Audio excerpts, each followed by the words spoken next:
Hello, namaskar. This is Firstpost and you're watching Vantage with me, Palki Sharma.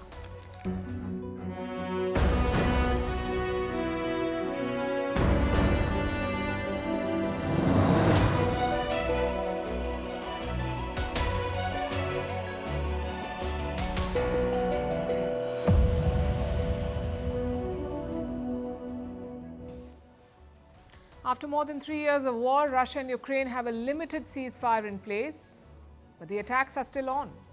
So is this deal just on paper? What exactly does it entail? We'll discuss all of that. Also, why the energy infrastructure in both countries is in focus. First, as key targets in the war, and now possibly the key to peace. So much so that the US wants to control Ukraine's power facilities. We'll explain why.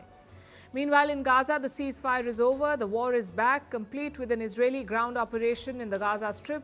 The Houthis are attacking American ships. We will bring you an update. In India, Grok is hurling abuses, and Elon Musk's company X has taken the government of India to court. In the US, Tesla cars and showrooms are under attack. The administration calls it domestic terrorism. In Turkey, why the arrest of the mayor of Istanbul has triggered nationwide protests. Why China has executed 4 Canadian nationals and how Ottawa has responded. How the Indian weight loss market is ballooning with the entry of new drugs. How Somalia's president came under a terrorist attack on his way to an airport. And it's World Happiness Day today. What does happiness mean to you?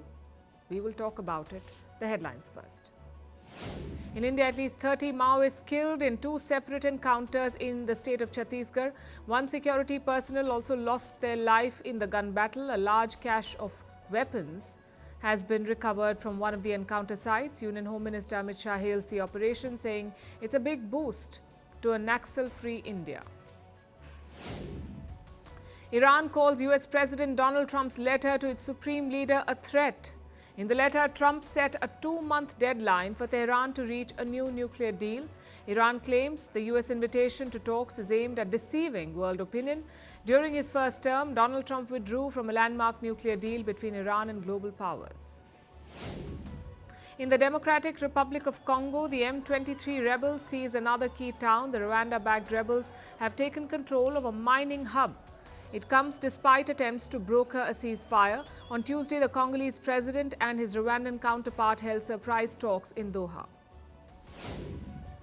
Indonesia passes a bill allowing its military personnel to hold more government roles. President Prabowo Subianto pushed for amending the Armed Forces Law. He is a former military general. The move has sparked fears of a return to the era of late dictator Suharto, who the president once served.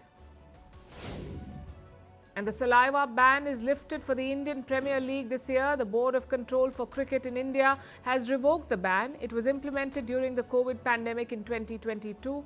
The BCCI has also introduced a new rule for a second ball for the second innings of a match. IPL starts this Sunday.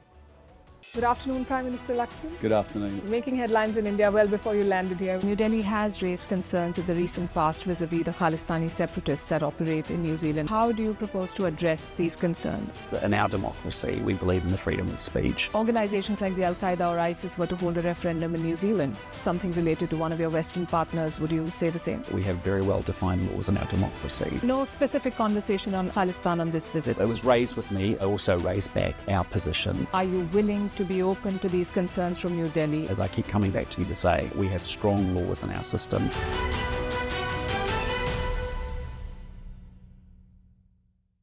Do you think that Ukraine is at its weakest position? This war is not about Ukraine. Do you believe that your president was insulted? Yes or no question.